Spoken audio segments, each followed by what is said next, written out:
Well, as I said last month, when we had some perspectives from sort of left wing of the political spectrum, Dorset Humanists is not politically aligned.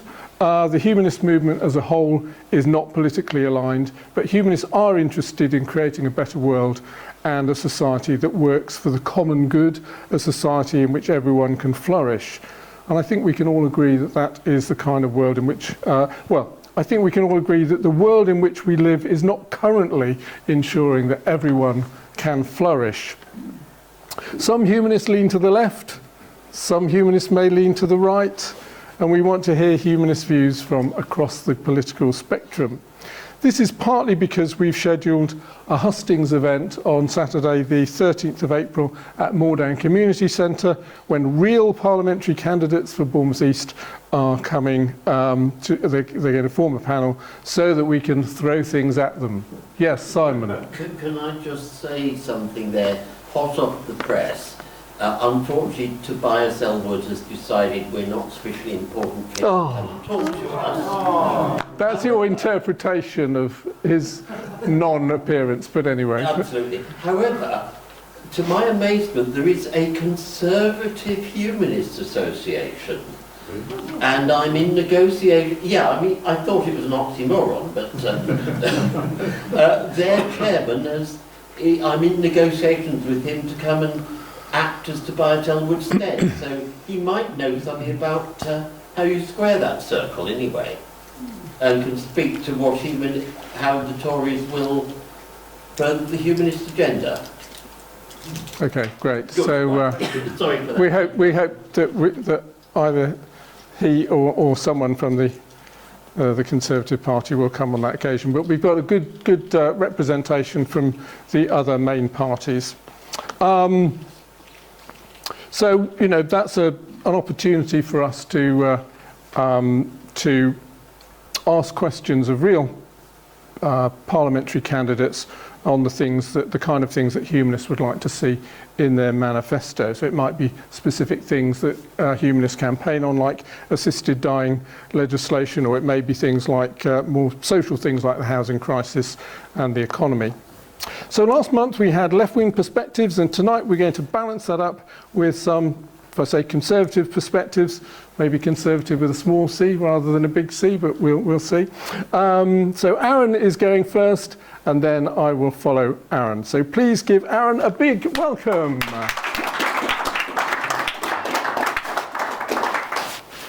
I hope we have a pantomime audience today, because I should be encouraging you. So, let me do the clicker. On the right-ish, the ish will become more apparent as we go through. So tonight's talk is going to be about conservatives and humanism. Why are conservatives... I haven't given you the cue yet. Why are the conservatives hated so much, if that's the case?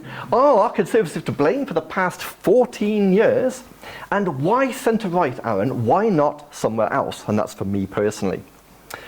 So, I've had considerable difficulty in writing this talk, mainly because conservatives are not the team I would currently vote for, defend, or stand up, let alone take a bullet for in the way of flack or abuse. But the centre of right of politics is more than just one team, and it's more than one ideology. If a pigeonhole is forced, then it's where I fit. Although my politics are broad spectrum, yet in all eventuality, I may be left with no one to vote for when the time comes. Looking across the fence for a moment, although Keir has had a couple of good ideas, his ability to hold a straightforward, consistent message has been non-existent. He trials an idea, he sends it out there, it gets swapped around, watered down, or dropped. I'm also not keen on the combative left ideology. Fight, fight, fight. It's not about fighting. If your policies are good enough, they'll win people over. If not, then maybe they need some revision. Labour conference speeches, which I accept are delivered to a target audience, address the working class person and only them, the underdog, the downtrodden.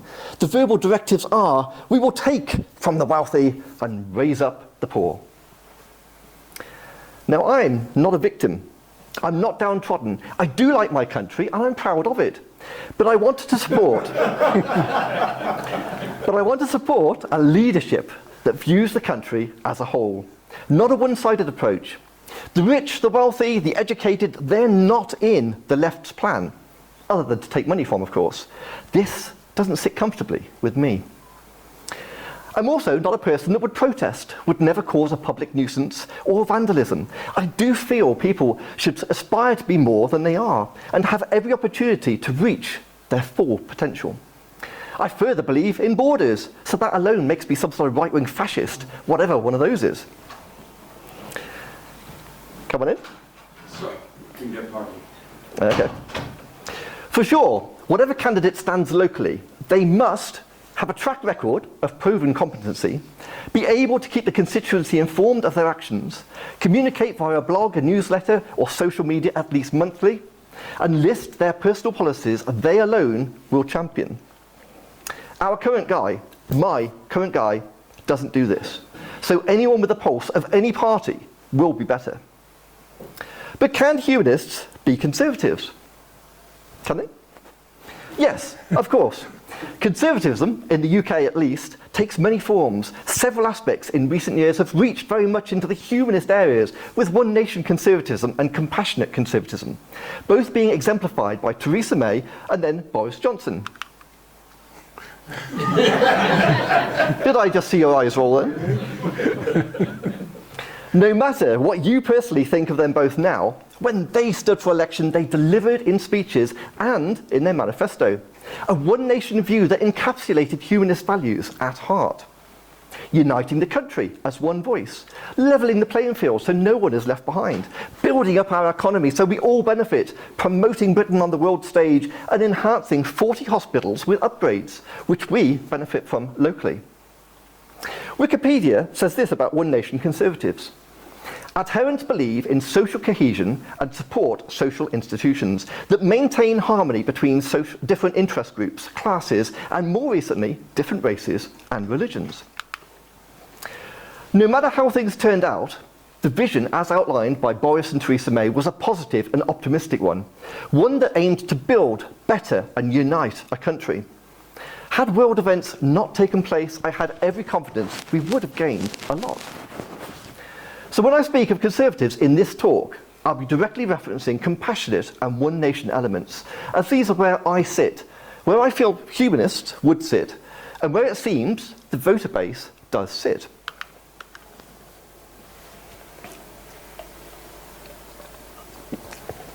Has everybody seen a political spectrum? So here we have the politics of everybody split into authoritarian at the top, libertarian at the bottom, left and right. We're going to zoom in to the blue area, which subdivides into 25 separate categories. We don't need to go into all of those, but just as an example, there's a lot of split in all the parties. So going into there, you can see that we've got One Nation into there and compassionate conservatism in there. So it's roughly in the middle area, just to give you a place of where it sits. Moving forwards, overlap is important. So what we have here is when the Brexit vote happened, it all moved, the Conservative Party moved that way. But as you can see, the Conservative Party itself then moved to there in 2019 and there in 2022. But the overlap are the important aspects here. Then more overlap here. If everybody was all on one page, there would be one blue circle, Conservatives, one red circle for Labour. But as you can see, we've got the Conservative membership itself up there, the MPs there, and the voters over there. Interesting part, the voters overlap is also over on the left side, and voting overlap with Labour. This is just for fun, but coincidentally, all the towns are on here, and Bournemouth happens to sit exactly where One Nation Conservatism sits. There is a lot of opinion on conservatism, which I'll come to, but the aim is to build everyone up, allow people to flourish, to contribute, to be as good as they can be. If a person has a good education, is healthily maintained, has career opportunities, then they can feel valued, can add to the nation and contribute to the whole. If a country is unified, working together for a common aim, everyone benefits. The vision that conservatives are only for the rich or only in it for themselves just doesn't make any sense. Why would the rich want to neglect half the country and then have to carry them. Conservatives want everyone in the boat rowing in the same direction. The boat reaches a destination faster, a stronger economy grows, and then everyone benefits. And greater public spending on housing, infrastructure, services, and so on. But your boat's got to be going in the right direction, you need a decent captain, and ideally you don't need 4 predecessors who all buggered up things and you've left with that really, and your ship sinks, which nobody wants. Conservatives are attacked for class and privilege, yet from a national perspective, this makes sense. To build a nation of equally equipped people leaves no room for added excellence. A person may by chance rise to the surface of the pond with their own individual abilities, but Conservatives want every opportunity available to those who want or can afford it. Education available for all is on offer. But as with all things in life, if you want to build upon what is available, then you can pay extra and get more. A better educated person has every chance of delivering back to the country in the field of science, technology, innovation. Building the economy, delivering more tax, and everyone benefits. Some families can easily pay for this. Some may forego holidays or that added luxury. To buy a better education, these are choices I feel belong to us, not necessarily a one-size-fits-all scenario.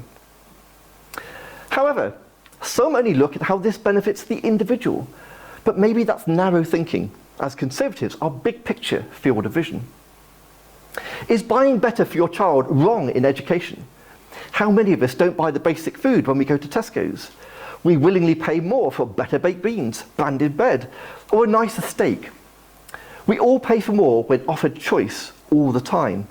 Why would you not want to buy a better education if you could afford it? How many of you have private healthcare plans, have paid for a first-class train ticket, or a better car? Conservatism is about choice. Humanism is about free will and choice.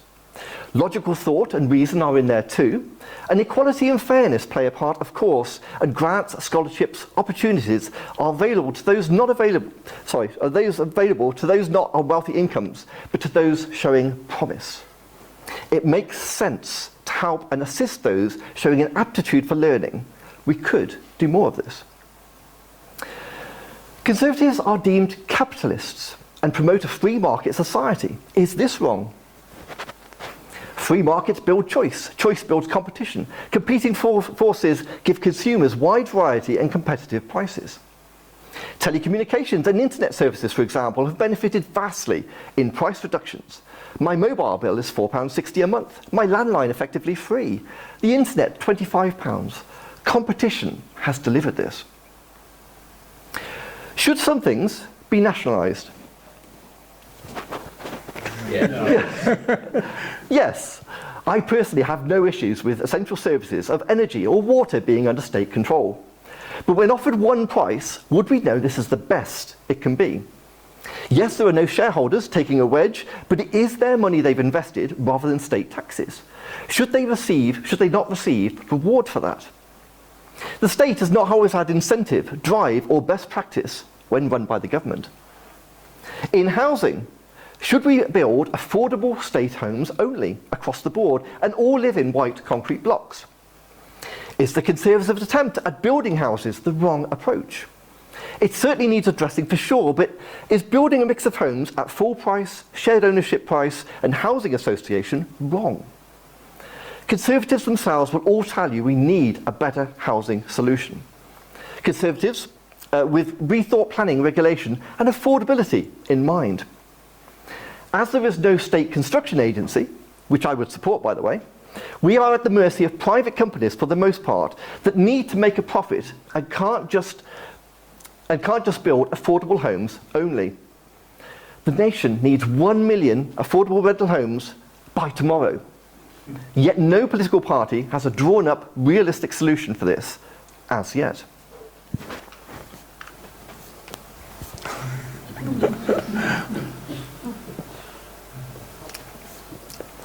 Why are Conservatives hated so much? And there are 3 fine examples, the best I could find, to exemplify perfection. Conservatives are rich. Conservatives are only in it for themselves. Conservatives are looking after their mates. Conservatives don't live in the real world. Anyone guilty of saying these words? Anyone? No. Can you tick all of them off on your bingo card? There does seem to be a mass hatred of conservatives based on the fact of them being conservatives. It is presumed they have lived a life different from you, brought up in a wealthy family, went to Eton, studied in politics, served their time in the MP Processing Centre at one of the universities, and here they are, lording it over us. How dare you? How dare you? How dare you? If a boy followed this, in spite of the super rich being less than 1%, Conservative voters have been as many as 44%. The UK is not made up of 40% millionaires, so someone's maths is wrong, or prejudice is at play.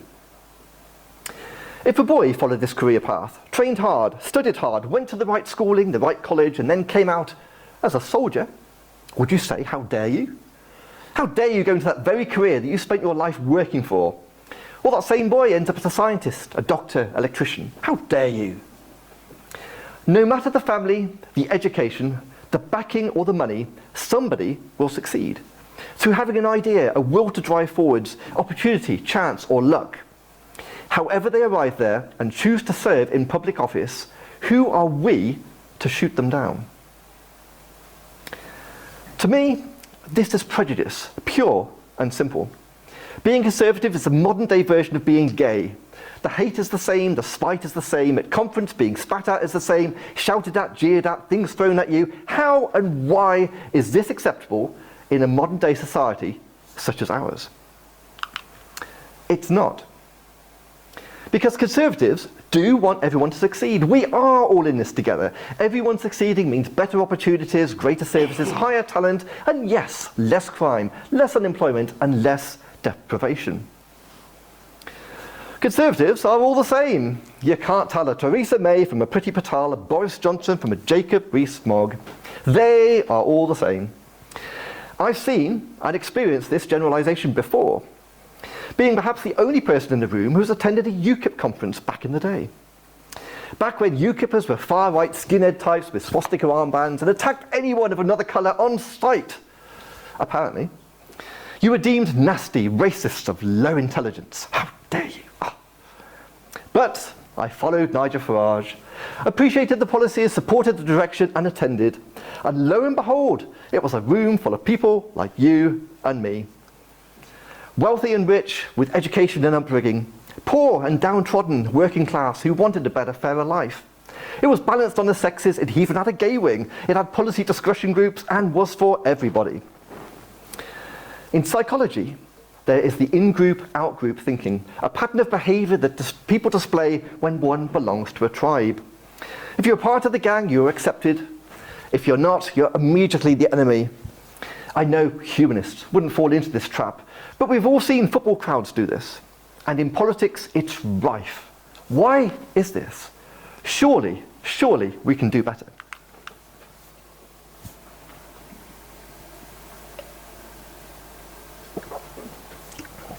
Isn't enough treble vodkas in there. Are the Conservatives to blame for the past 14 years?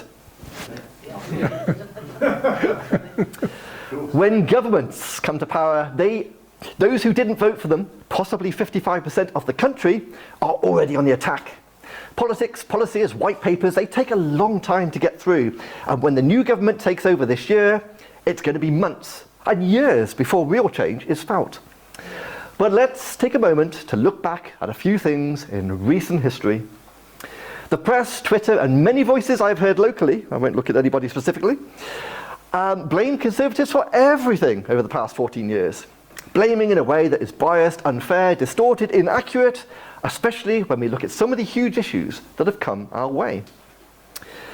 When Labour left that famous note in the Treasury, "There's no money left," the incoming government clearly had to address the problem. There was no luxury of borrowing more, increasing debt, or giving the public gifts of lavish spending sprees. Austerity followed. It was tight, it was unpleasant. Things were rough, and there were long-term consequences of government departments having years of spending freeze. But there we were, trying to get through it. The graphs were positive. It was going the right way. There was light at the end of the tunnel. We very nearly got there. So the only important part here is the spending crash, what was it? The financial crash, 2008 was there, and George Osborne, bless his cotton socks, got the deficit going down, down, down, down, down, in the direction we all wanted it to go. Indeed. Then, stuff happened. Brexit was our doing, and there were bumps in the road. Could another government have done things differently? As it stands, we had 5 governments, but some only see one. Balloo. It's the Conservatives' fault. Somebody, anybody, would do better. COVID, that was the Conservatives' fault as well. As was the energy crisis. With energy, there was decades, generations even of blame to lay at those feet. It takes 10 years to build a nuclear reactor and 30 years to pay for it. There is plenty of blame to go around on that one. Could COVID have been done differently? Yes. Sweden did this. Everyone else didn't. Another government would likely have done the same thing, be it lockdown, urgent sourcing of supplies, clapping to make everything better. Hindsight is a valuable commodity. Ukraine then followed, with its knock-on effect on food prices, further oil issues and the cost of living crisis. Conservatives' fault again, of course. You can see a pattern flowing, yet I hear this frequently, have heated debates over it, and yet those saying the very words themselves don't see it. Look at those perfect MPs. Perfect MPs, not a blemish on any of them. Absolutely perfect. But MPs are just people. People like you and me. Personally, I see them giving up a lot to do a job that's incredibly tough and faced by hatred from all sides. If you're a local MP like Conor Burns or Robert Sims, you're hated locally by everybody whose life isn't working out as planned. Or you're hated because you're on the blue team, of course. You're hated by the opposition members, you're hated by the press. Everywhere you go and every action you do is wrong. There is no win and no recognition when you gain a win. You are a target for the press and they can stalk you indefinitely. The public can protest outside your home, giving your family hassle, as was the case with Tobias Ellwood recently. And yet this absolutely astonishing behaviour is deemed okay by 1/3 of the people on a YouGov poll recently. None of you guys, I hope. Yet, with all of this, if your MP is in office, from whichever alternative team you support, everything will be okay. Is the grass really greener? Are people in Wales or Scotland really jumping for joy? In France, Germany, the US? Leaders. Leaders are people like us. They are us. Any one of you can stand for public office this year, get voted in, and the very next day, you are hated. The public won't know you. You won't have made any mistakes. But because of tribal prejudice, half the country will hate you. Because you're an MP, nobody will trust you. And for this, your privacy stolen, your personal life probed, all because you want to make the world a better place. So Aaron, why on earth are you centre right? Why aren't you somewhere else? Why aren't you on my side of the fence? As I was out running the other week, a thought occurred to me for this talk. Is a good analogy that the Conservatives are the head, the logical thought processing party that structures finance and holds a course to build the country up. Whilst Labour, they're the heart, the more compassionate appearing team, spend whatever is deemed necessary to buy what the public wants, even if it means borrowing and paying it off forever. A bit like the strict parent and the easygoing one. Another way could be country or individual. Conservatives are typically proud to be British, want to promote Britain on the world stage, want the country to be economically strong and its citizens to benefit when all that falls into place. Labour seem to want to help the individual, to lift the struggling person up, provide for them what they need, but seemingly don't love the country, are not proud to be British, and want to invite the entire world here. They hate the rich, call them names, yet then want to tax them hard. Isn't that parasitic behaviour? Although global events have made keeping the purse strings tightened a near impossibility, I do believe we should have a responsible approach to spending money. Headroom is mentioned frequently on politics shows, but this doesn't mean spare cash we have gained from tax. It simply means we are not in as much debt as our own self-created debt calculator states. Thus, we could borrow more. 109 slides to go. No. 109 indeed. David and others have repeatedly told me that we shouldn't be running a country based on how we would run our own personal finances. Steve Lawton mentioned this the other week. I still question, why not? Prime Minister Aaron would want the deficit eliminated and the debt paid down. He wouldn't want to be spending 109 billion on debt interest when that money could better go on services. Yet borrowing more seems to be the answer, so that the debt grows and we pay more interest on next year, and so it goes on. Another reason why I find it such a struggle to vote for the left side of the spectrum is its public disruption approach to getting what it wants. I am anti-protest to the extreme. It's just something a transactional analysis adult wouldn't do, especially here in the Western world, and most certainly not in the United Kingdom. Transactional analysis breaks us down into ego states. So you've got a person on the left there, and a person on the right. So you've got your parent state, your adult, and your child. The parent is the nurturing, looking after, caring, but also instructional, telling you what to do thing. The adult is when you talk to somebody on a level basis and you give and take. And then the child is either the playful child or the tantrum child. I want. In a country where a TV program, a blogger, or a petition has the power to change the course of actual politics, standing in the street and stamping my feet just isn't going to cut it. History may have had its moments where democracy wasn't present, with gay pride, suffragettes, and other causes. But today we don't need protests, we don't need violence on the streets, and we certainly don't need property destructions and lock-ons. This is a shocking example to the children of tomorrow, where Greta Thunberg views a growing arrest record as a badge of honour. We're not going to look at Greta again. But of course, Conservatives are not the only choice in our political system. UKIP are still there, Reform is gaining ground, the SDP are making a comeback, and we even have the Greens and Lib Dems holding firm. It is absolutely true that a vote for any of these will give you a Labour government this year. But remember, it is a vote for change more than a potential vote for Labour. Incidentally, the Green Party won our local Humanist poll from the other month. So for those who were there, we did a poll on the lunchtime meeting. The evening meeting we got cancelled and we couldn't come here. But so that was the poll. Conservatives there were a bunch, dropped down to one. There's just one Conservative left in the room. It's not me, by the way. The Green Party gained one there, and we've got some politically homeless, which grew at the bottom also. On immigration, yes, it had to be mentioned. I am where the country is, where in fact most of the EU is, and where the global feeling seems to be. This is, nothing's important on here, apart from the fact that immigration topped the list of issues facing the EU. Most nations are struggling with their own issues and are not currently in a position to help others in large numbers.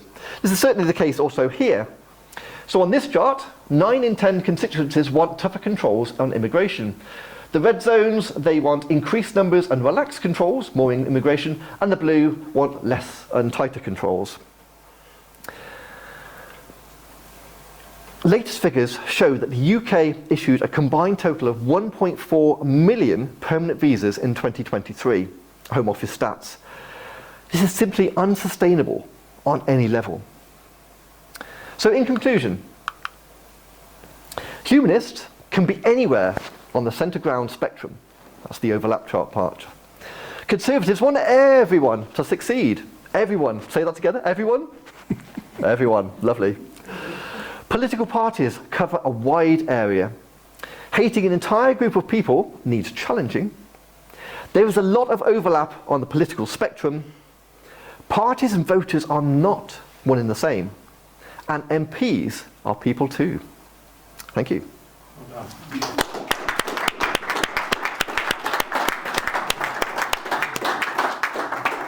Thank you very much, Aaron. So we've just got a quick swap over. So while I swap it, we will Oh, we've got some more slides there. Oh yeah, they're just spares.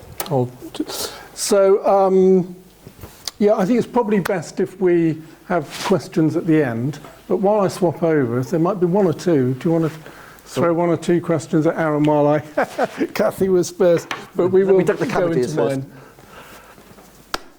If it is me, I would like to say very generally, I don't think most sensible people actually stereotype either, and I would hate to think any humanists do. So I would like to accept most people I know. I know some people do, but on the whole, I know some very good conservatives. I know some probably rotten people in the Green. I don't know in the Green Party. But what I'm trying to say, another thing I really think, fight, fight, fight. Have you ever been to the Darkwood Museum? No. Have you ever been on a march for hunger in the 1930s? No. Well, there's some people like that now. I see them constantly with nowhere to live. And I think, you know, lots of people know that. But I think there are some things worth fighting for. I'm not saying you should be violent, but I think, and if you haven't got a large education and people you know and your contacts, and I think sometimes, but some desperate people, more people are getting desperate. The only way is somehow to fight to some extent. Maybe David will do us a talk on protest once, and I'll come and fight the argument of no protest. I obviously respectful protest. Okay. Okay, yeah, we'll just take one more and then we'll go into mine and then, yeah, Dan. I have three short points. Oh. Go ahead. So one of them is that I think that the term compassionate conservatism is just a kind of PR thing that the Conservatives bring out every election to try and trick people into voting for them again. I don't think it actually results in any actual compassionate policies or behaviours from them. It's something they only really talk about when there are elections and never for the rest of the time. You've included a lot of very high-level goals and sentiments, but you didn't actually list any real policies, like specific policies that you would like to implement. I'd be interested to hear what some of those might be. And when you said about reducing debt, I do believe that if you were to reduce that, the debt section of that pie chart, the other sections would eventually increase. If you don't invest in people, then the other sections like prisons and the NHS will increase as people's living conditions go down. Have I got time to answer? Go ahead. I mentioned the housing, state construction housing, and various other points on there. And debt and deficit are two different things. So the deficit is the shortfall on there. That's just the interest we're paying. So if we're not paying, if the debt wasn't as big, the interest would be less, and that 109 billion, if it was no debt at all, would be money we could spend elsewhere. That's. You had your turn last month. We'll come back to that in the Q&A. We'll bring you back in, okay. Steve, at some point. Yeah. Okay. We've got plenty of time later on, so I've got about half an hour. That will give us plenty of time for more questions and interaction. Okay. Well, thank you very much, Aaron, for your presentation. Now, last week, Daniel, who's here, said to me, I'm not sure why you're giving a talk on right-wing perspectives. I don't see you as being right-wing, and I'm rather worried that you're going to make right-wing ideas sound reasonable. Well, I think you will find out tonight, I hope, that Aaron and I can't easily be fitted into neat little boxes. Our position, I hope, is probably best characterised as a hybrid of left and right ideas. Well, let's talk about the colours red and blue for a moment. So in Britain, socialist views are coded red and conservative views are coded blue. As you know, in the United States, the colour coding is switched the other way round, which is why Donald Trump wears a red tie. But I haven't got a slide of Donald Trump, you'll be pleased to know. What is the name of the Labour Party's song? The Red Flag, yes, well done, Kathy. It's set to the tune of Tannenbaum. Now, we do like to bring a little bit of music into our Dorset Humanist meetings, so would you like me to sing it to you? I might just need a note, so John, can you give me a note? Maybe a... The people's flag is deepest red, it shrouded oft our martyrs dead, and ere their limbs grew stiff and cold, their heart's blood dyed its every fold. Then raise the scarlet standard high, beneath its shade we'll live and die. Though cowards flinch and traitors sneer, we'll keep the red flag flying here. Hey, well done. Well, thank you very much for joining in there. Now, I didn't see any of you raising your fist. That's what you're supposed to do. That's the sort of militant thing. But anyway, so I asked ChatGPT, maybe I should have known the answer to this question, but I did ask ChatGPT, is there an equivalent song for the Conservatives? And it said, Please let it be a song. well, it suggested Land of Hope and Glory. I'm not going to sing that to you, but my mother used to sing that song as soon as she set foot on English soil after crossing the English Channel. She was true blue. Now, Steve Neal has... who's here tonight, has been reminding me recently of the movement some years back, which was called Blue Labour. And there was a book there by Maurice Glassman, who's a peer, The Politics of the Common Good, and there was an equivalent idea called Red Tory. So this was the hybrid idea that you could be Labour with a dash of conservatism or Conservative with a dash of socialism. So as I said, I think Aaron and I are somewhere in this hybrid territory, or you could say we're politically non-binary.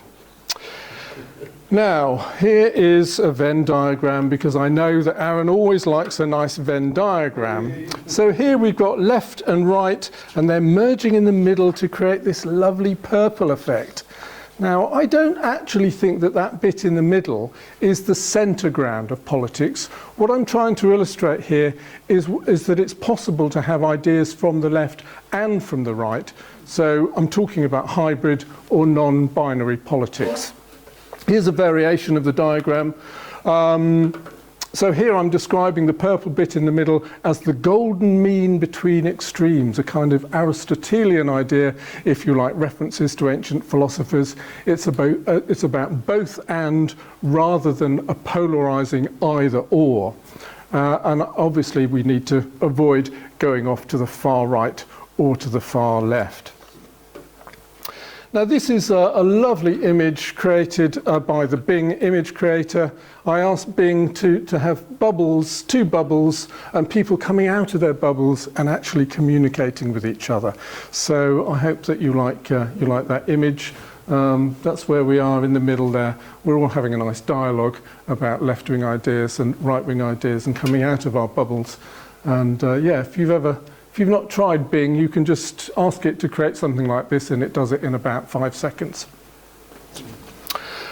Okay, well, in my time, I've been a member of the SDP back in the 1980s. Here's a photo of the original Gang of 4.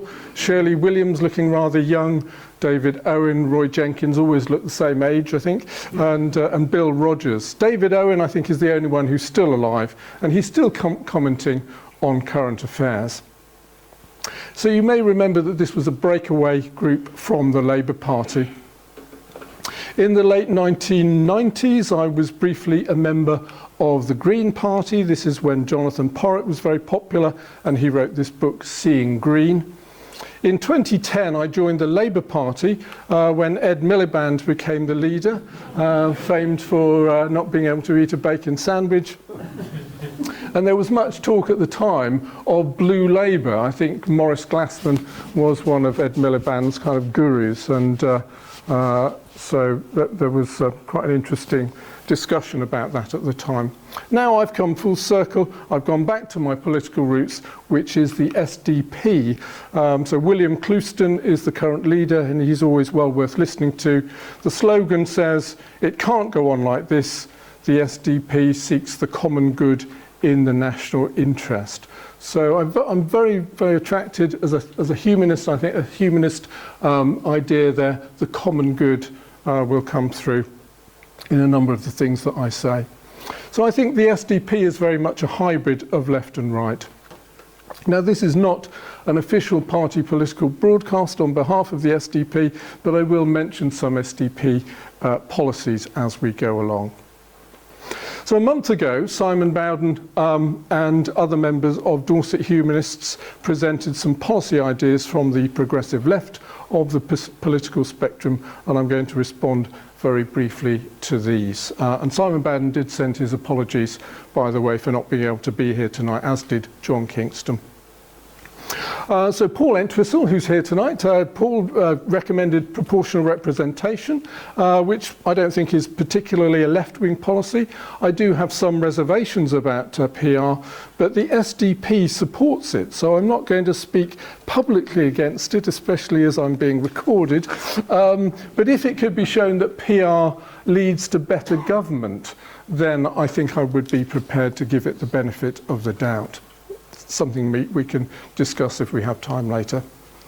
Roger Mann summarised some of Barry Newman's proposals for reforming the NHS. Again, these were not particularly left-wing. In fact, the proposal to move from a purely tax-based funding system to a hybrid tax and insurance-based health system could be seen as more of a right-wing proposal. I support all of Barry's recommendations about the NHS. Barry's here tonight, and especially calling for the professionalisation of management. John Kingston presented 9 propositions about equality and democracy, including the regulation of digital targeting of political propaganda. I don't think there's anything particularly sinister about targeted propaganda. That's propaganda in the sense of trying to persuade people to vote for you, as long as everyone is allowed to do it. I am concerned about foreign interference in that process, so to that extent, then yes, it should be regulated. John also thought that we should be able to vote online to make it easier. Well, it seems to me that online voting is more susceptible to hacking and perhaps undue pressure from family members.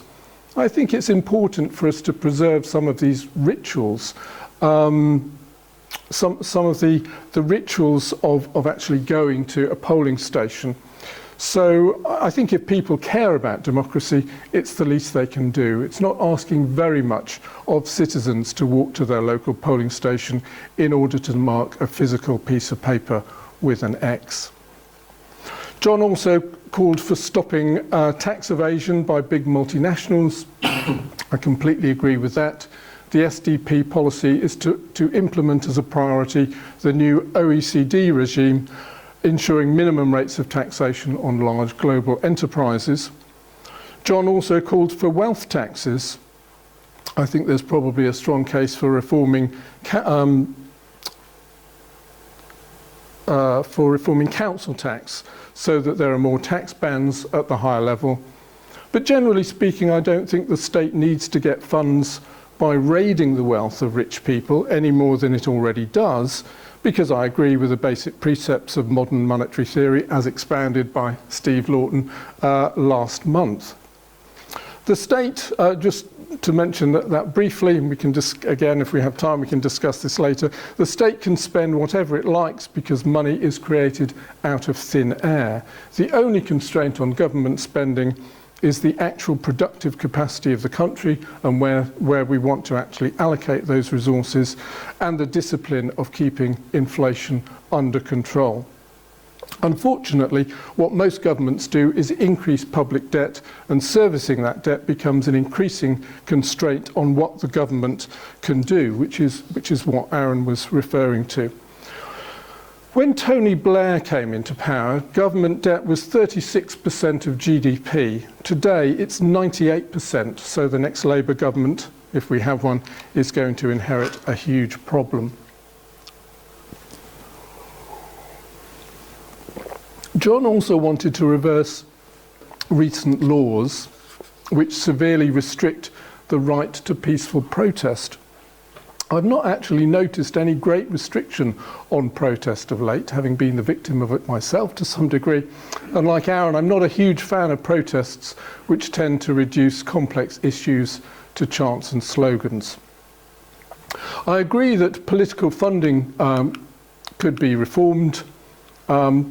possibly by some form of state funding of political parties if they reach a certain threshold of support.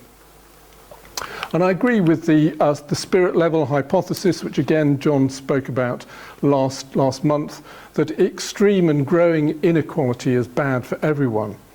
I'm not concerned about moderate levels of inequality or even the existence of billionaires like Richard Branson. But what does bother me is the fact that if we have GDP growth in this country, and that is a big if these days, then everyone should benefit from that growth, not just the top 1% creaming it off for themselves. This kind of inequality is corrosive of fairness and social trust.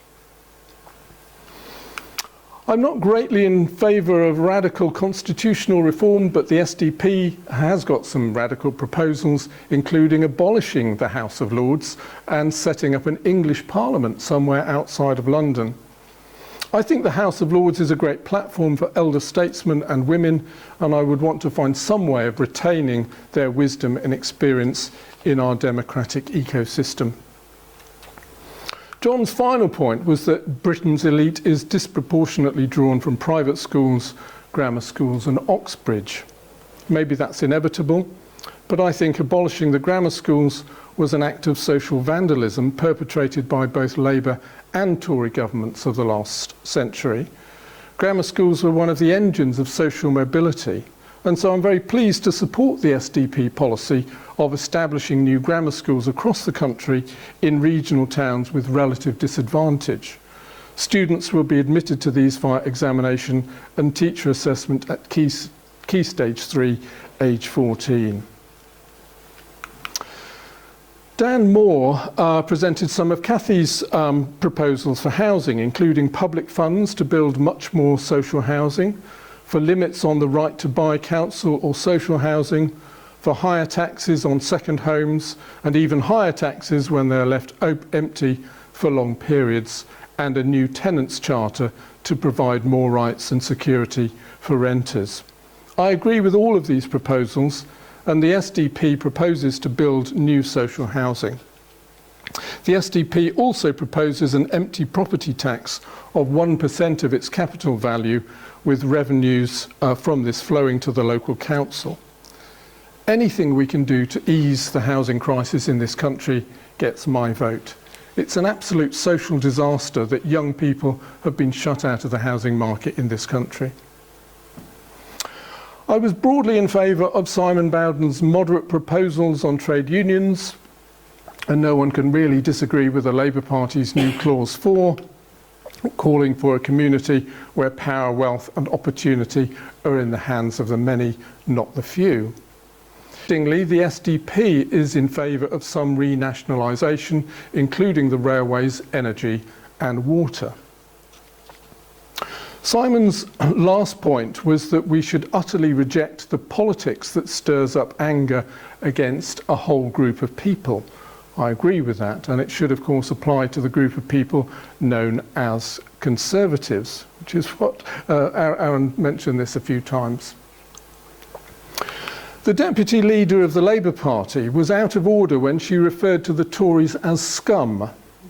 And of course, donors to the Conservative Party should not say horrible things about Diane Abbott. Of course, it's human nature to dislike some people, and I don't think we should outlaw strong dislike or even hatred of people as individuals. I would be lying if I said that I love everyone. But we shouldn't hate people on account of their skin colour, their religion or their political views. One of the core principles of liberalism is toleration of different points of view. Hating conservatives or hating socialists because they are conservative or because they are socialist amounts to a failure to live up to one of the core principles of liberalism, which is also a core principle of humanism. Two big things were missing from the left-wing perspectives evening, but I know that you had limited time. The first was probably an oversight, and the second was probably deliberate.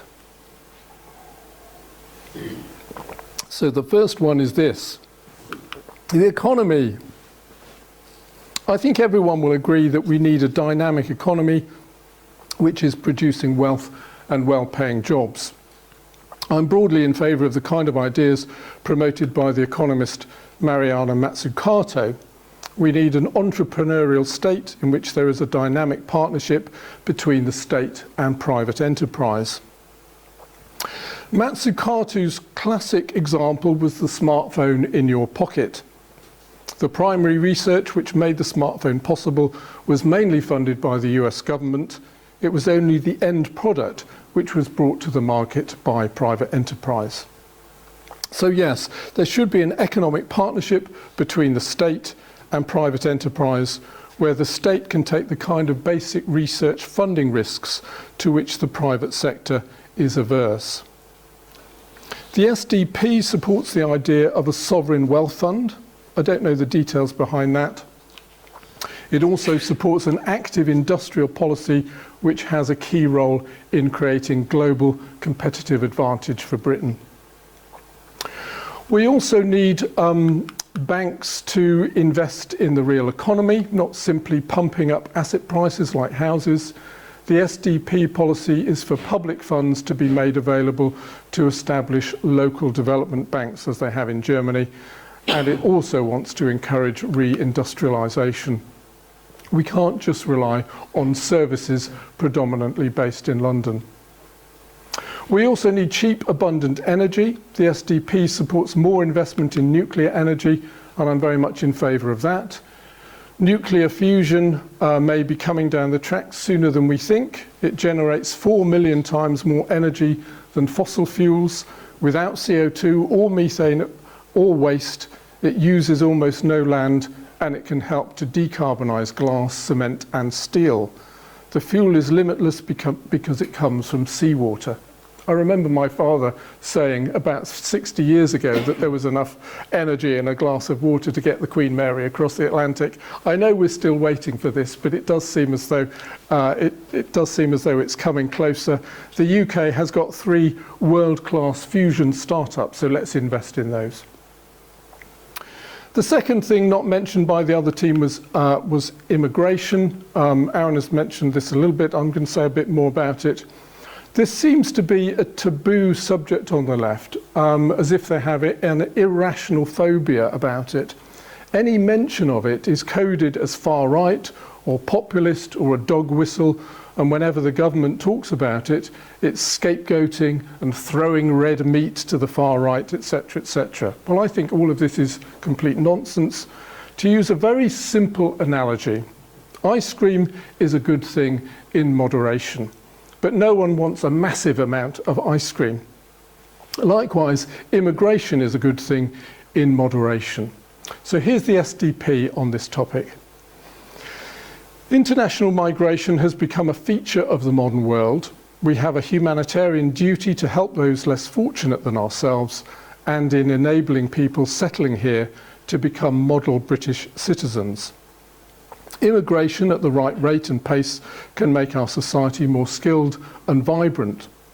In recent years, successive governments have threatened these aims by being too enthusiastic about mass immigration, too indifferent to integration, and too tolerant of illegal migration. Recent levels of immigration are unprecedented, and excessively open labour markets have reduced wages and disincentivised training to the detriment of our fellow citizens, particularly the low paid. A return to moderate controlled migration for a sustained period would be beneficial. It would result in a less divided, more socially harmonious and more prosperous Britain. The SDP will vigorously resist the idea of open borders. Britain's immigration policy must be skills-based, needs-based, legal and subject to democratic control. Now, a recent United States president said this: "When I took office, I committed to fixing this broken immigration system, and I began doing what I could to secure our borders. Today, we have more agents and technology deployed to secure our southern border than at any time in our history. And over the past X number of years, illegal border crossings have been cut by more than half." Which president said this? Obama. It was, yeah. Yeah, it was Barack Obama in 2014. The SDP proposes that we should withdraw. Now, this is the really controversial bit, but you might want to debate this afterwards.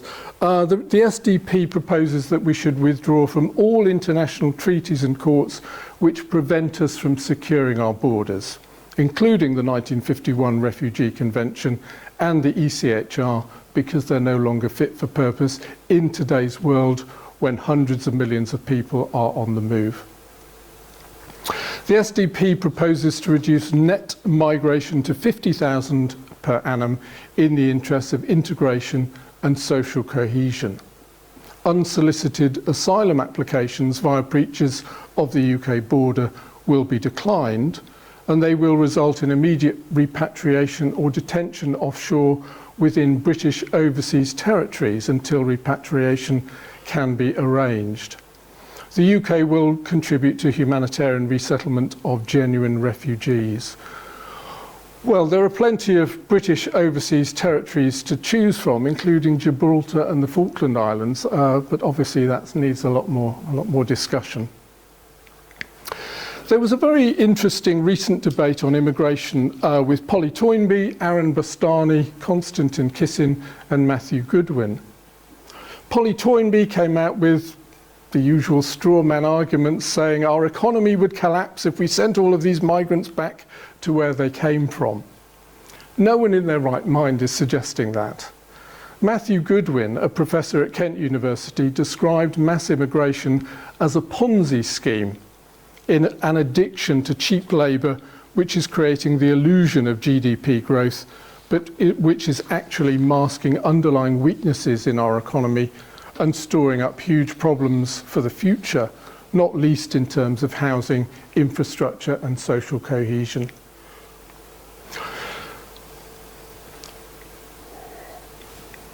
One of the key dividing lines between Conservatives and the Liberal left is the question of nationhood. So I'm going to speak about that just for a few minutes.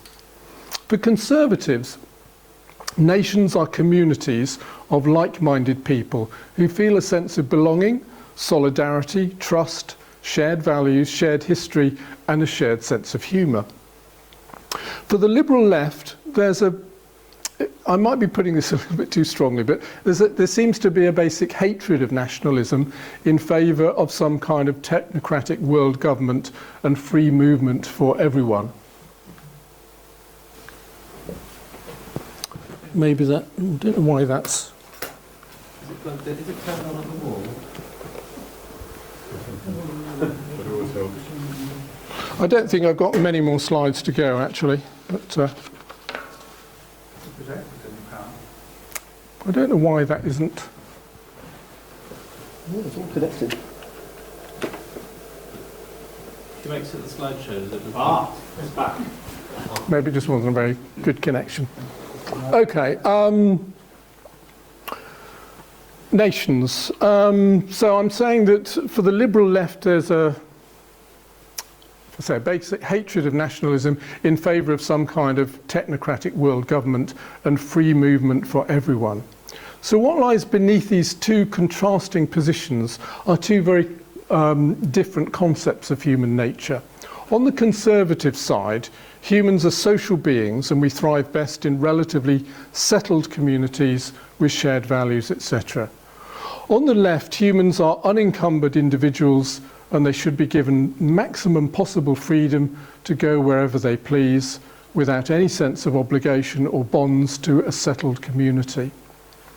So I'm on the Conservative side of this argument, partly because I've become more conservative as I've got older, but also because I think that a borderless world would be a lawless dystopia, and I think we're heading in that direction. Okay, so maybe that's something else controversial we might want to discuss in the Q&A. Just a few more policies for you to consider in no particular order. I think we should be spending more on defence in the UK. That just seems obvious to me. The SDP pledges a minimum of 2% of GDP That's the NATO target, and to increase the size of the army. But apparently we already spend 2.1% of GDP, so I'm not quite sure why our armed forces seem to have declined so much. Apparently we spend about 12% of GDP on the NHS. I think we should ban smartphones for children. The American psychologist Jonathan Haidt was on the radio earlier this week, and he was saying that Gen Z, or Gen Z, that's people born between the mid-1990s to the early 2010s, no longer hang out with their friends. They just repeat to their rooms and spend hours every day on their smartphones. We're literally rewiring their brains and doing immense damage to an entire generation. So his recommendation is no phones until the age of 14. And in return for this deprivation, children get back what they need, which is time with each other. And prison reform, we should have prisons which are humane and fit for purpose. So Aaron's already asked this question. Are the Conservatives to blame for the mess we're in? Partly, obviously. But I think this country has been pretty badly governed for several decades. Rishi Sunak is the heir to Cameron. Cameron was the heir to Blair. Blair was the heir to Thatcher. And Starmer will be the heir to all of them. They've all been indoctrinated with ultra-liberal economic and cultural policies which have severely damaged the social fabric of this country. None of them have been conservative. They are ultra-liberals who ignore basic evolutionary psychology, which is that nations work as communities. So liberalism is another one of those things like ice cream. A certain amount of it is a good thing, but unlimited liberalism is damaging to society. And I think this is where ultra-liberals have gone wrong. We need to get back to a proper balance between conservatism and liberalism if we're going to build a good society. So I do think the UK is in pretty bad shape at the moment, and we're still heading in the wrong direction. It's not simply the fault of the Conservatives, and I'm afraid under Starmer it's probably going to get a whole lot worse. His approval rating is already in minus territory. So you may see what I've done here. I've been very naughty, and I've done what they did to Blair, switched his eyes around upside down. But there's the proper actually official portrait. So in sum, we need a politics of the common good, a proper relationship between conservatism and liberalism, and we need something along the lines of blue Labour or red Tory. And we need those two people. So thank you very much. Thank you very much.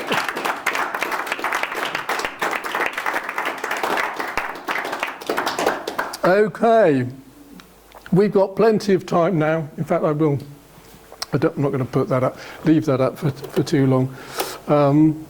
I think Corinne, who's not here tonight, she thought we were literally going to turn up in drag tonight, but we decided against it. Right, Aaron, we better face the firing squad. Who wants to? Roger. On your thing about protesting, many see protesting as a critical and vital part of democracy. Without protesting, i.e. the means to critique the government, you're not going to have democracy and various stuff. Do you see a separation, a difference between critiquing and protesting? And how would you allow critique if not allow protest? Do you want to go first? Okay, critique and protest, yeah. Yes, I think protest absolutely has a place in Iran, China, places where democracy hasn't yet reached. But here, a blogger can have more influence than an entire protest. If you work in Parliament, you've got the protest of the day outside, it's a whole load of people shouting and screaming. You don't even take any notice of them. They're just people who are shouting and screaming. And at the very best, there are a million people who still aren't representative of the country. There are a million people. Any part of the country can get a million voices saying, this is what we want. EDL can probably get a million voices. So a million voices means nothing. But if you get a petition, a poll, a whole load of polls from different areas, you can travel in the direction of the country is suggesting this, can we look into this? And then you can get things discussed in Parliament. And then that's where it gets discussed and debated. And of course there's costs involved and other things. But protest, stamping your feet, we're past that now. Back in the suffragettes, gay pride, back then, before the internet, maybe, but not in a civilized Western country. As I say, China, it still probably has a place. I think Just respond to that. well, I'm going to respond first to Roger, and then we'll open it up a little bit more. I mean, I don't think protests should be banned, obviously. I think my main objection to protests and why I'd be reluctant to go on one is that it's simple, as I said in my talk, it simplifies things down to sort of slogans, you know, 3-word slogans. And I think so many things that people protest about are actually complex, and I would much rather have a complex discussion rather than reduce it to a kind of slogan. So that would be my response. Okay, so you're critiquing a particular type of protesting, not protesting as a whole concept. yeah, I think I would say that. Yeah. People argue what you're saying now has been protesting in a sense. Yeah, I mean, yeah, I think we're talking about street protests, you know, which is disruptive and all the rest of it. Okay, let's Frank, what do you? On your idea of a million people is a million voices, anybody can get a million voices. No, they can't that readily, because people have to go out of their way to go and protest. And I would suggest that of the million you refer to, probably represents anything like 5, 6, 7 million that are in different parts of the country, just can't get there. Yeah. And that's their only way. Notwithstanding the fact that people are not au fait with computerisation, etc. You just don't know how to navigate in that circumstance. So, you know, I mean, we had the Iraq War protests, and there were 500,000 towards 1 million, which represented probably 40 or 50% of the country. So your idea that 1 million is just easily roused up, it doesn't fit the mathematics. But you are reinforcing my point that the people who are out of work, retired, people of certain demographic can get to a protest. People working in an office, milkman, electrician, these people can't protest. So you're going to get a certain demographic of voicing their protest. It's not a national thing. It's Well, not they're representative of the others who can't make it. Of course they are. Okay, let's bring other voices in. Barry. Protest is terribly important when you have an imbalance of power, when people feel disengaged, that they are disempowered. In this country you have a government that will come into power with a vast majority of seats and a minority of the vote. Yeah. In the Iraq War, clearly you had a majority of people in the country that were against the war, who were misrepresented by their leaders. Without protest, you have no way of registering that. You have no break on this imbalance of power. If you had a better balance of power, coalition politics, some other voting system where everybody felt that their vote actually counted, you might find that protests went down the path. But while you have such an imbalance of power, such a poor electoral, such a poor democratic system as we do, protest is terribly important. Well, I disagree with you. Go on. People are Trevor. very strange. They'll go on the street and beat the drums and beat up other people for Palestinians they've never met who know nothing about the Middle East. They will demonstrate about all sorts of things, and everyone's keen that people should be able to demonstrate. And when our government said, lock yourself in your front room for the next 5 months, everybody did it. So the only demonstration I've ever been on my entire life wasn't a demonstration. It was an exercise of my democratic right to walk down a street. So when the lockdowns were on... Did you walk down the street by yourself? No, there was... I guess there was about 300 of us in Bournemouth that we just met up and just walked down the street. Oh, right. What was that in 2020?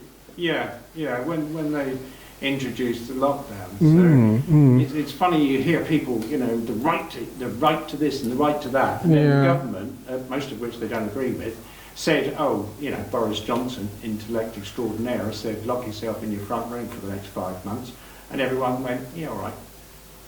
And then, and then basically took the piss or ridiculed anybody who argued against it. And people are very strange when it comes to what they demonstrate for. There's a very good documentary drama, Channel 5 I think, called Breathtaking. I think it was a 3 or 4 part, from the doctor's perspective, who were overwhelmed, and they had protesters outside who were spreading the disease, and say, you've got hospitals empty, you're not doing a job, it's all a lie, and they were seeing people die every day. So there's two sides to that Yeah, I argument. was watching the videos of doctors who were doing little dances around the empty wards because they were empty. Not true, I'm afraid. Not Well, true. okay, they made them up. From the inside, I can tell you. Yeah. Flat out. Absolutely. Absolutely. Yes. Yeah. Although they needed 90% down in interest. I'm sure somebody can make a YouTube of somebody dressed like a doctor dancing around something that looks like a bed. Yeah, right. You can find videos of anything. Oh yeah, Anything you flying want. pigs. People believe what they want to believe. Okay, we'll come back to you, Cathy, in a moment. Sally? Yes, this is probably should be directed partly to Simon rather than to you two. I hadn't even realised that the SDP was currently in existence. Right, okay, And now. I'm wondering, You have to a membership form. are there going to be SDP candidates in the local constituencies? I'm in Poole actually, but there's Bournemouth West and Bournemouth Yes, there probably will be. Yeah, I'm not sure what the And coverage have is, we but got the Simon bit of it is basically, have we got any SDP candidates coming along to our meeting? Oh, this Simon. Well, there Yes. is one who's coming along, but he's going to act as chairman of the meeting. yes, yes, that's. I can't really speak on that occasion on behalf of the SDP. I mean, we could, but there's we've got. I think we've got 5 parties already. If we add 6 or possibly more, I mean, it could become a little bit too unwieldy to manage. I was just But wondering. yeah, we haven't currently invited an SDP person. I think because they are quite a small party at the moment.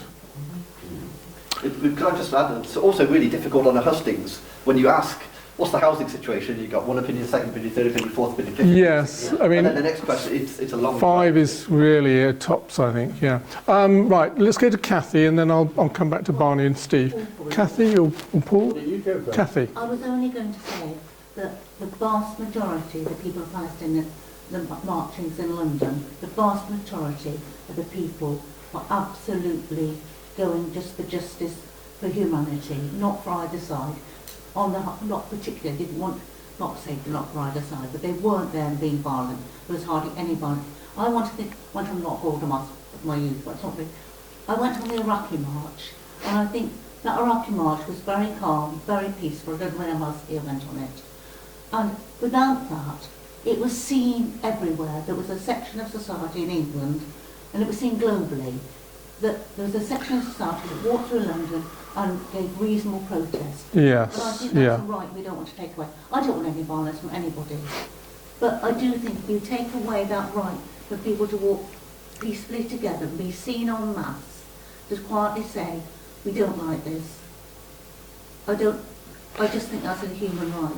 It is, yeah. I mean, it is a very powerful visual symbol of what people disagree with. And I don't think either Aaron or I are saying we should ban protests. We're just saying that, we're not all that keen on them. But I can see that in certain circumstances, there might be an occasion when I might want to go on a protest. Depends on the issue, I think.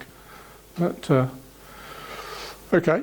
Barney, and we'll get to you, Paul, and Many Steve. thanks, Aaron and David, for once again providing an atmosphere where we can have a grown-up discussion about something which anywhere else gets you shouted at or ridiculed or defriended. So congratulations, Humanists, for a very well-behaved debate. Well, thank you, Barney. Thank you. Very much appreciated. Anyway, that wasn't the question. Okay.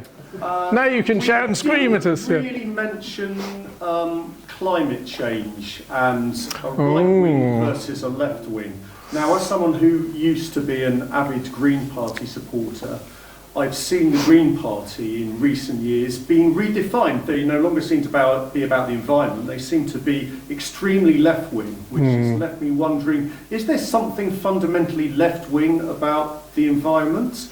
Is there a right-wing, left-wing split? Do the two parties have defined thoughts?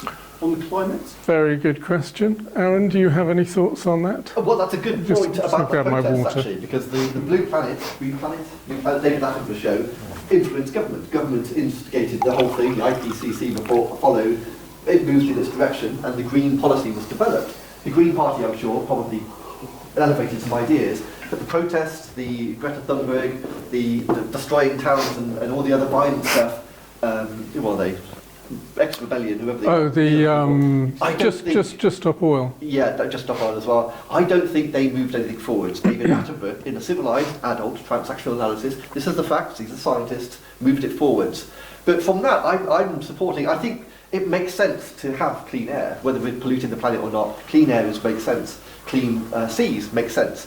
Building environmentally friendly, using resources over and again. So all the green policies, for me, make sense. There's no point in digging stuff up if we can recycle what we already have.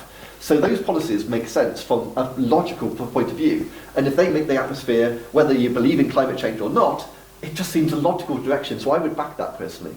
And I think the Is there a difference between left wing and right wing thinking? I think there is. And how can I best describe it? I would say it's a priority thing. The left it's up here, and it's so difficult to say anything without saying, oh, the left believe this and the right believe that. But I mean, if I can just try to put it in those sort of generalised terms, I think perhaps there's a tendency on the left to think we've got to have net zero and we've got to have it tomorrow. And it doesn't matter if the lights go out. It's like the Just Stop Oil. It's kind of, to me, maybe as a more of a, with my conservative hat on, I want to think more about, well, what is that going to mean for ordinary people? What is it going to mean for heating? What is it going to mean for affordability of energy and things like that? So I think there is a tendency for conservatives to say, well, we still need to sort of keep the economy going. But perhaps there is this idealistic side of the left which says, just stop oil, And the only person I know who is actually part of Just Stop Oil lives in a huge mansion in Blandford. So there is that kind of, if I say, almost class hypocrisy comes into it as well. Does that answer your question, Barney? I think there is definitely a difference. And I think that on the Conservative side, there's scepticism about net zero as a kind of, we must have net zero. It's more about, well, yes, we take climate change seriously, but is there a better way of getting there? That's why I think nuclear power comes into the equation. Agreed. While we're still on this topic, and I will get back to the others who, Barry. What you're saying, I think the right is associated with a profit-making, established, carbon-dependent economy. So large profits generated by the carbon economy feeding capitalism aligns itself to the right-wing view. Radical change and redistribution, or a redistributive mindset that is associated with Just Stop Oil, is associated with the left. So I think it's a classic capitalist hierarchy. A kind of anti-capitalist kind of animus. There is an undercurrent of anti-capitalism in the Just Stop Oil. Yes. Green law. Yeah, I think that's right. Okay, while we're on this topic, and then I'll get to the other topics. Simon, I'll just echo or endorse what Barry says, that actually within Extinction Rebellion, and I don't know Just Stop Oil so well, but there is belief that actually we cannot ever achieve net zero unless we change society and become more socialist. There's quite so again, as the left-wing side comes into it. Yeah. Okay. Trevor? I think one of the differences between right thinking probably reads an IPCC summary. There's been 5 of them. Can anyone honestly say, have they ever read an IPCC, any of the 5 statements they've made? And there's quite a few. And that's a few thousand pages, and I've read a lot of it. And the key one in it, for anyone who thinks that anyone serious is panicking about the environment, is the statement that the economic effect of climate change will be minimal through and beyond the next century. That's a direct quote from IPCC. And the reason you get the panic is because that doesn't sell newspapers. That's only talking about the economic effect. That can't be right. There are social effects as well. Yeah, Okay. if the economy collapses, we sort of collapse with it. You see what I mean? Yeah, but if the economy Economic doesn't fallout. collapse, that doesn't mean there's no bad effects. It doesn't mean they're not taking it seriously and panicking. It just means they think the economy... Let's not get too deeply into a sort of, Yeah, you know, it's a question of interpretation. debate about what's in the IPCC reports, but let's try and keep it fairly general. Aaron, you wanted to come in then. Yeah, I was just going to say that all the green stuff is sea levels will rise this much or something else will happen. But all the stuff that happens in the UK is probably 50, maybe 100, 200 years down the line. But the stuff that's happening in India, Pakistan, where the rivers are drying up, the lakes are drying up, that's happening right now. And in 5 years' time, immigration will be up, and all of Europe is going to be affected by the immigration. So these all have knock-on effects, plus food growth, oil, and all the other things that come from those areas. If they're struggling, they'll die. Yeah, the rivers That are affects drying them. up through overusage. It's nothing to do with climate change. Okay, we could have a whole evening on climate change. Steve, what did you want to say? I just wanted to say that about barring what Simon said, there's a slightly more nuanced position. In right-wing economics, they take the position that the markets will always solve everything. And it's not that the left wing are against capital. What they're saying is the present power of the fossil fuel industry is funding, through donations to government, is funding an anti-climate change agenda. And if you've studied economics at all, you'll know that the misrepresentation of the effects of climate change is due to an economist called William Nordhaus, who is and he informs the IPCC, and he has totally underrated the effect of climate change. And we're still fighting against that. So it does come down to, and he's a free market economist. So there is a split between the left and the right, because to challenge climate change, the government has got to take control of the current fossil fuel industry and stop them doing what they're doing. And that's what I say. Okay, Roger, and I am going to get to Paul and Steve. Roger, are you still on this particular topic?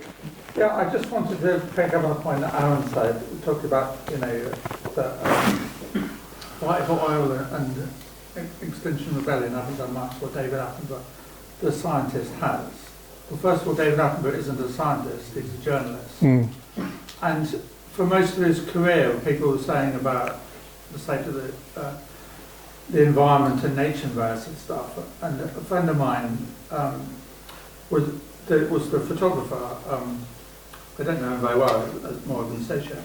But he said a lot of the filming they were filming when there was lots of pollution and plastic islands and various stuff. And David Attenborough's position always was, I'm reporting about nature, that's what somebody else has put mine and various stuff. But it's particularly he's had the conversations with Stop Oil, Extinction Rebellion and Greta, that convinced him to change his mind, and that's why in recent years he's been much more outspoken about the damaging it's been doing to the environment, not necessarily climate change as a whole, but he's saying desertification, the loss of wildlife in front of his eyes that he's seeing or witnessing.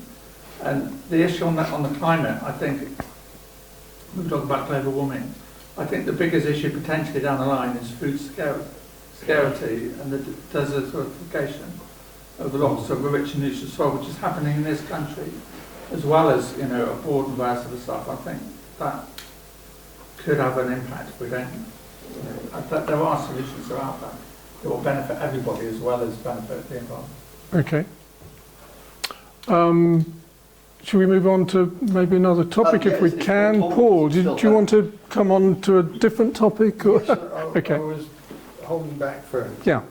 a different He's topic. got a whole list there. Watch out. Got a whole list, yeah. I've been writing for hours. Right, okay. Go for it, go for it. First of all, can I say thank you? Brilliant graphics and brilliant, very clear presentation. He's talking about our pictures. Top marks. I mean, funnily enough, whenever I go to a talk in London, if I go to a right-wing talk, it's in the Institute of Directors or the Queen Elizabeth Hall. If you go to a left-wing talk, it's in that hall. No, there's George House. Conway Hall. yeah, Conway Hall. Conway Hall. Yeah. Epitomises the difference. Anyway, that's not where I was coming from. I was slightly disappointed that you used the picture of Ed Miliband because it belittles him. And I think if we remember Ed Miliband for everything, and he's currently active, of course, he's spent decades pursuing something he believes in enormously, and has tried to take on a fairly recalcitrant government. So I think to record him with a bacon sandwich. Fair enough. Yeah. I mean, Pardon? You spoke positively. Yeah, I mean, I joined the Labour Party because of Ed Miliband, so yeah, I just put that up for a bit of a laugh, but yeah. It's Okay. an old thing in my mind. Sure. not a new Okay. No, my main concern, the thing I wanted to talk about, was one of the concerns I have as a left-wing person. Firstly, I must say that I think we're in exactly the same place in wanting a prospering economy, Yeah. an entrepreneurial economy, and an appropriate split between state-controlled and private growth, which is what generates what we all live on in the public sector. But my view of right-wing economics and capitalist economics is that it doesn't deliver what we think it delivers. It delivers extreme inequality and it delivers low growth. And of course there's a lot of theory behind all of that. So whilst you acknowledged, I think, David, that inequality is too high, and I think it's perfectly obvious to everyone, I felt, Aaron, that you were presenting a way that the economy works which doesn't actually reflect the reality. There is no level playing field. So if I can just put forward a few points to back that up. Whatever we're doing, there's an unacceptable level of poverty and homelessness. Again, David referred to that and agreed with it. Where does gross inequality come from? It has nothing to do with giving appropriate reward to people who have contributed to society. Some of it does, and we have an income structure that tries to do something about that, but even there, merit and privilege are completely different, and privilege is maintained through our schooling system, through our property systems, through our government systems. I'm going to refer to Piketty, and you know what his conclusions were, there's 1,000 pages to support it, which is that returns on capital are greater than the returns on labour. So over time, all other things being equal, the rich get richer and the poor muddle along. And in fact, if you look at the lives of the bottom 10, 20 million people in this country, they exist to pay their overheads and then to pay rent, which is now 35, 40%, and probably more if you're on low income. 68% of what they earn. So the way I see it is that for 1,000 years, because my knowledge of history only goes back to William the Conqueror, the rich have been making rules to benefit the rich. And that is why there's an intense dislike sometimes which emerges from the left. And I'll give you, I mean, it's perfectly obvious that they've been doing that until about 150 years ago, because there wasn't any democracy to stand anywhere in their way. But I'll give you two examples now. One of them's right in our faces, which is planning gain. We've spoken about this before, but so I'm a rich landowner. I manage to part with some agricultural land and sell it to the local council, and for every acre I give them, they give me £1 million for doing nothing at all. Now, when money changes hands like that, there are consequences. It means that somebody who hasn't earned it has got £1 million to spend on goods and services and assets and accumulating wealth, and that's exactly what they do. The other example I'll give you of the rich making rules for the rich is probably not one that we're familiar with. If I can take you back to the time before last when the Northern Ireland government failed, and it was because Sinn Féin walked out, and they walked out because the DUP, or at least the nationalist side, had voted for a policy. And it was never very clear to anybody, I don't think, what that policy was. And what that policy was an arrangement whereby people with large houses could get wood-consuming stoves, what's the word I'm looking for? Boilers, and get paid for that. Now this was greenwashing, right? So the idea was that they would no longer be using oil or whatever else it was. Unfortunately, the reimbursements were set too high. There will be a point to this story, by the way. It's going Keep an eye on time. And the reason Sinn Féin walked out is because they realised that that they were stuck with a policy which was going to part with a huge sum of money which was going to rich people, and it was uncapped and would grow because the reimbursements for this wood consumption was far too high. You may think it's an incredible amount of detail over a stupid thing. I think we're all on the same page here at the moment. All right. In this, and we have the same thing here, and it's not widely known, and there are 110,000 large houses who have optimised how much heat they can actually burn to optimise the money that they get from the government. So whilst we were all sitting in our bloody dressing gowns during the energy crisis, turning down our thermostats, 110,000 houses and 25,000 businesses were getting paid to consume as much wood-burning heat as possible. Now, we never voted for that. And it absolutely sticks in my craw as an example because of the energy crisis. And I bring it to you not because I care about that particular thing too much, but as an example of the sorts of things which people in power do to maintain their own privilege and advantage, and we don't even get to hear about it. And if anybody wants the source for that, I will find it and send it to you on an email. So, to come back to the point, so what happens if we have excessive inequality? A lot of people go by the wayside, and we've all acknowledged that. But other things happen. Where does that money go? It goes into assets and it goes into tax havens. It's sucked out of the economy. And proper surveys have looked at this, particularly in the United States, and seen that with excess inequality, which as you know is even worse over there, it's actually had a very adverse effect, believe it or not, on the US economy. Now you wouldn't notice it in the US economy, but we sure as hell notice it here. So I'm sorry, that's a very long-winded statement, and my point is it is not acceptable to have the levels of inequality that we have, and it isn't just a natural consequence of a level playing field and a capitalist economy. It's something fundamentally different, and it's very bad for us. Shall I have a... you first, and then I'll...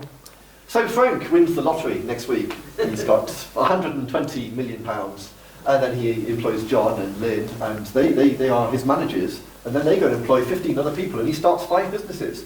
And he's making money on all of these people, making money on them, who's making him money. He's making a load of money. He's one of these rich people that you don't like. He's invested his money from wherever he's got it, whether it's inherited. Let me finish, I listen to you. Right.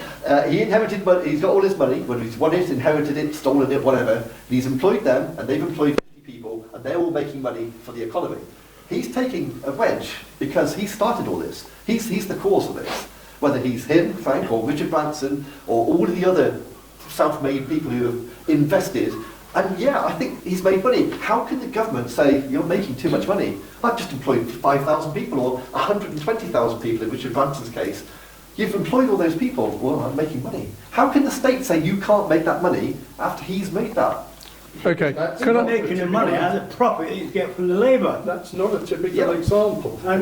We've all heard of James Dyson, but if I ask you to name another 10 entrepreneurs who've done anything like him, we can't, because there aren't very many in Britain. I think in fairness to what Paul was saying, I'm not sure that Paul, you would disagree with with the scenario that Aaron has This just. gentleman pays his taxes. Yeah, so I've got no yeah. problem. Yeah, so I think in fairness, I think that was a different kind of example. I think what you're talking about, Paul, is where the system has been rigged in favour of a certain class or whatever, Yes. and it's an unfair rigging of the system.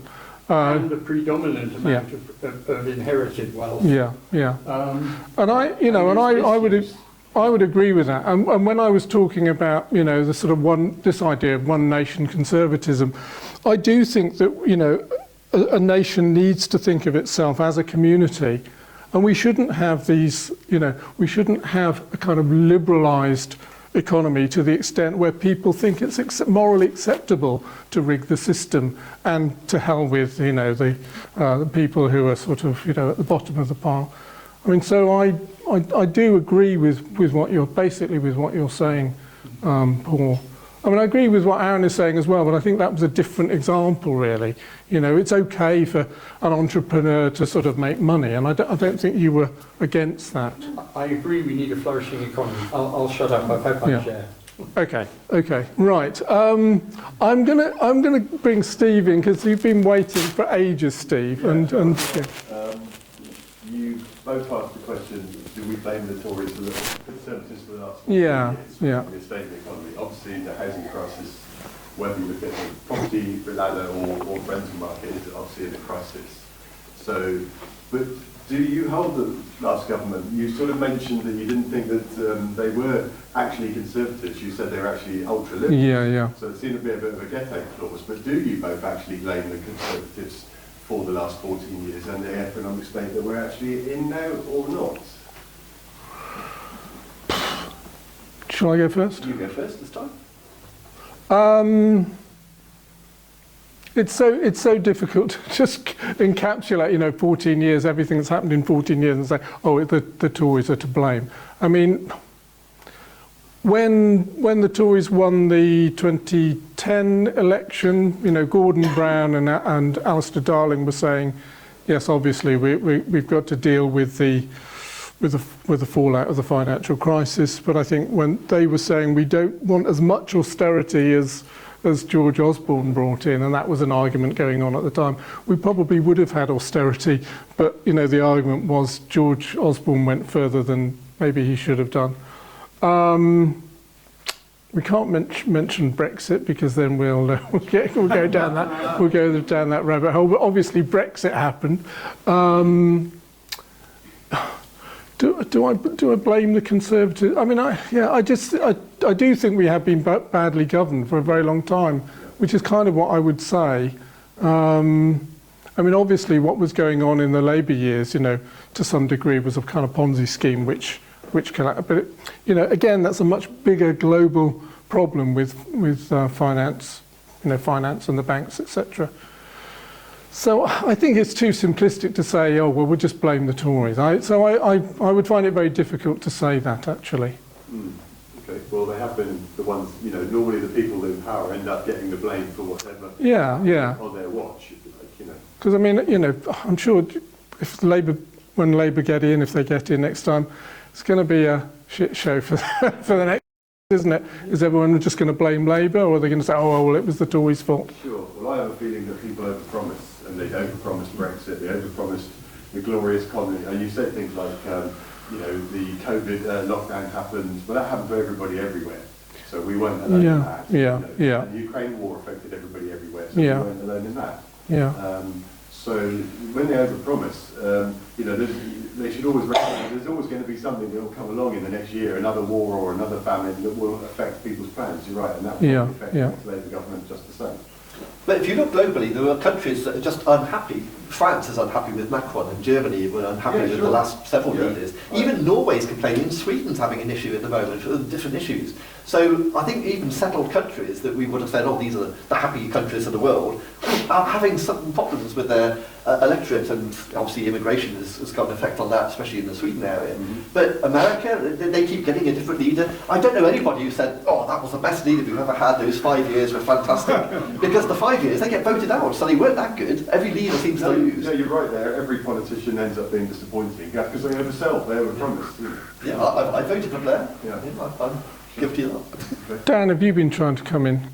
He's got a whole list, don't ask him. Not a whole list. I'll get to you, Steve. I do have a question though. Go ahead, yeah. So, David, you said that you're happy to accept a small level of inequality in our society, and I agree with you.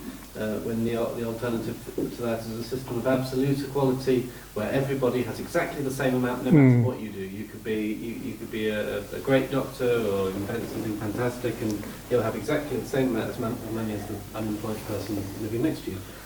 So nobody wants that. But in the same sentence as you saying that you're happy to accept a small level of inequality, you said that you're happy with the existence of billionaires. And I don't think that the existence of billionaires is compatible with just having a small amount of inequality, because a billion is a really, really big number that people find really difficult to understand. People find it hard to imagine even a million of something, and this is 1,000 of that. I believe that the billionaire class has more power in terms of being able to shape the world according to their desires than even most governments do. I know that some people think that billionaires have worked very hard for their money and they deserve every penny of it. I personally feel that most of their money has been gained through exploiting other people. But even if they did work for every penny of that, I don't think there's anything you could do, short of saving the entire world from a disaster that would have killed everybody, that would justify somebody having £1 billion. It's just far too much money and power for anybody. There are some people who haven't even done any work at all and have actually just inherited it all from their parents. We don't like the idea of having hereditary peers in the House of Lords, because it seems unfair that anybody would get to inherit any power from their parents. So why is it that we would accept somebody inheriting £1 billion? Is that a question for me? Just stay offer. I don't understand. Oh, there is inheritance. Yeah, I mean, that would, I think in a way that would be my response, is what do you do? I mean, with someone like Branson, do you just tax them? I think there was a period in the sort of 70s when, tax was at sort of 99% or something like that. So, I mean, is that what you would do, is just confiscate most of their wealth? I would. Right, okay. They will emigrate, wouldn't they? They can be a problem for someone else's country. I would take their jobs with them. I don't actually believe that they are job creators. It's not like the jobs are just going to disappear here. I would cap inheritance. So I think that there is a certain amount of money you should be allowed to either give or receive through inheritance, and it can be a lot of money. It can be £2 million. Isn't your boss a billionaire? My boss is a billionaire. So you're the exactly people wealth creators and job Why creators. do you work for him? My He's boss a is dreadful man. Why are you working for a billionaire? Put your principles first and get a job. Okay, let's not get personal. Yeah. I suppose an obvious argument, Dan, and I'm not sure that I'm making it, but one riposte would be, well, you're actually saying that the state can spend that money better, or let's take billions of pounds off Richard Branson. What are they going to do with it? Are they democratic if that happens? So I don't think that billionaires deciding what to do with all that power is democratic at all. Okay. I think that's a really great debate that is a bigger thing than we can probably have time for now. Let's have some quick points now from the floor, because we need to start thinking about wrapping up. John hasn't had a go yet. David, John. while all those zeros are zooming around billionaires, the 5-yearly Politburo meeting in China contains more billionaires than the rest of the world. There's always a tension between equality of opportunity and equality of outcome. And the tension is greater amongst collectivized societies than it is in the more distributed societies, i.e. In China. The point about being a billionaire, you can only have one breakfast. The money that they're not employing immediately is engaged somewhere else. Who actually directs that engagement is a matter of policy. Yes. The tension between equality of opportunity and equality of outcome becomes very unbalanced if you aim for the latter, for the equality of outcome. I think we must prioritise on the equality of opportunity. Okay, Barry. So I want to ask both of you to just encapsulate very briefly what you see is the difference between left and right. What is it that we're talking about? I have a view which I'll share with you, but I'm very interested to hear, what do you think, how would you describe left wing in 2 or 3 sentences maximum? What is it? What is left and right? What are we talking about? Do you want to have a go? Well, I think I covered that slightly in my talk, where the left seems to look at the individual and the right seems to look at the country as a whole. So the country is built up, whereas the left want to help one by one. We'll give you some money, they spend it, and then they need some more money. But if you build the country up, a person invests, they buy a house, they do a job, they get something, and then they are self-creators, and then they add to the whole. So I think those are it's individual or country is one view, I think. But it's also a financial aspect of how You're way beyond 3 sentences, I'm afraid. I'm sorry, David. It's really difficult. I mean, that's such a difficult challenge to just encapsulate, left and right. You're not trying to make it easy. No. It should be easy. I think it's about collectivism and individualism. Yes. Okay. Yeah. There's a tension between liberty and equality. It's always existed. Yes. Yeah. And to me, the left are their centre of gravity. Their focus is more towards equality. Yeah. And what we call the right wing is more focused on liberty. Yes. The two are not entirely compatible. There are structures that you can employ to try and bring them together, but they don't work very well together. So we have a tension in human life between what works in society, how much equality we need to make society work, people not to fight with each other, people not to protest, and we have a degree of freedom that we must have. We feel it's very, very precious. But they're not entirely compatible, and that to me is the left and right split. And that's what's been the undercurrent of everything we've said tonight. Steve's been funny. I'm so glad that you've answered your own question, because I think you did it brilliantly. Steve and then Roger, and then I think we probably need to wrap up. We're over time. Steve? I'd like to say that I thought it was brilliant you mentioned Mariana. Yeah. Carter. I'd recommend everybody to read. Yeah. But you also said that you believed in MNT. Yeah. You then went on to say that the Labour government's going to inherit a terrible problem because of the debt.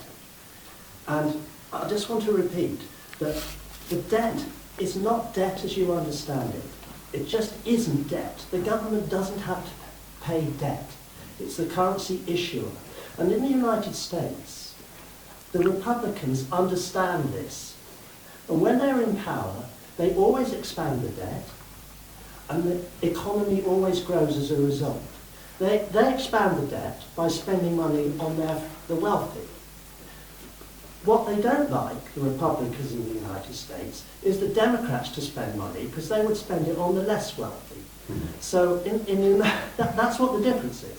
Until both left and right understand the monetary system and understand that government debt is nothing like private debt, then either side who gets to power doesn't understand the opportunities that it has for the common good. Yeah. Okay, well said. Thank you, Steve. All right, Rehan and then Roger. You said in the speech about nationalism, about national identity. Yes. That people they share a set of common values. Yeah. Sort of identity that way. But I was just thinking, the problem with that is it doesn't really apply to a lot of people in Britain who don't feel they belong because of certain differences. Like race is a big one, or religious or cultural background. They can feel excluded from British identity. I don't know how you'd square that circle. Well, I hope that people who live here do have a sense of British identity. I mean, if there are people in this country who literally do not feel British and they actually feel that their loyalties are elsewhere, I do think that is a problem for the cohesion of the country. So I would hope that, that's why I was talking about integration, and I would hope that that could be addressed over time. But I think, that is a problem, I think, with mass immigration and with this, it's a whole debate about multiculturalism and having pockets of people who may speak a different language, different religion, different values. At what point does society break down? I think that is a worry. That would be a worry for me. I think a lot of people, because a lot of immigrants in this country do come from former British colonies. Yeah. And I think that has created a sense of resentment towards the British nation. And the idea of being British can, for a lot of people, seem quite dirty because of that. Okay, but they've come here and they're working here and they're... Yes, that's because there's various reasons, like economic or political, or they're fleeing from warfare or things like that. Okay. But because of that colonial background, there is still a culture of resentment and discomfort. I think, okay, we could talk about that, but I think that's a problem if people really don't feel, if people actually don't like Britain and but they're living here, they are citizens here, I think that is a problem. I suppose that would be the same as you and I moving to Dubai because we want to make money, it's a rich country, but they don't like gay people, and then we shout at Dubai, you should let us here, you adapt to us. Yeah. Okay, Roger, last point. I just want to come in and find myself in an unusual position of disagreeing with Barry. Oh my goodness. Because liberty and equality are often presented as things, and I think to a certain extent that's a false dichotomy, because I think to a certain extent you can't have equality without liberty, and you can't have liberty without equality. I mean, you can't. He's nodding, he's agreeing with you. This is the meshing I'm talking about. Yeah. There's an argument that says you can't have one without the other. Yet they draw apart. It's a paradox. It's a paradox. I mean, in terms of my personal view is all I see is left and right. I go back to where left wing, right wing was originally, the terms were originally invented, which is the French courts when the workers sat on the left side and the church and the state and the landowners on the right, and that's how it's defined. Still in political direction is where the left is broadly about social equality and the right is about social hierarchy. So if you put yourself anywhere on the place, if you get moved towards the right, you want less people making decisions, and if you want to move to the left, you want more people making decisions. Now, obviously, I accept things change, and it's a complex thing, and I don't really like the terms left and right wing, because it means lots of different things. And they're not very descriptive terms in themselves. Like authoritarian is a descriptive term in itself, but left is not a descriptive term in itself. Can I just say the crudest, simplest definition in my mind is people on the left want more government. They see more and more government as the answer to all their personal problems. And the people on the right say personal responsibility, your own resource, and stop trying to rely on the backs of others. Okay.